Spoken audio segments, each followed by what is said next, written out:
And I said to you, you don't need professional photo shoots that have been photoshopped and edited and manipulated, right? That's the old version of manipulation. I'm telling you to use your phone with all of your creases and your realness and your humanness on them and upload all of those crazy, funky expressions with every crease and wrinkle and moment of glory that's etched into your face, okay? And we are using these tools to be the real us, but on a much more scalable level.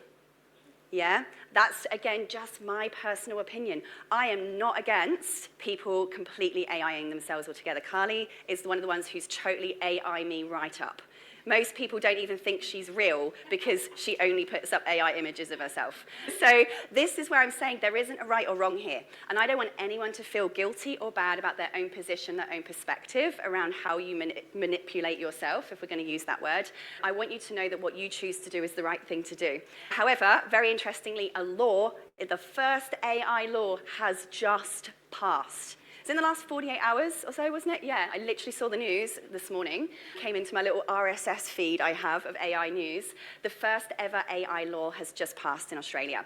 And that AI law is if somebody else's likeness is used in a way that they consider damaging, demeaning, defamatory, wrong, or obviously doing something that depicts them as doing something bad or naughty, I think we know what I'm saying, then there are now actual prison sentences of up to 3 years, huge fines, and a full criminal record. I wish this was here when I was online stalked. So this is, again, stuff that we are going to have to start thinking about already. And just to also share with you, who's that amazing actor who plays God in that movie, The Colour Guy? Oh my God, he's amazing. Morgan Freeman literally just sold his, oh, stop, I'm getting timed out. Oh, they're not going to miss out too much. So again, I just wanted to recap on the job here is to make the real you bigger and more scalable.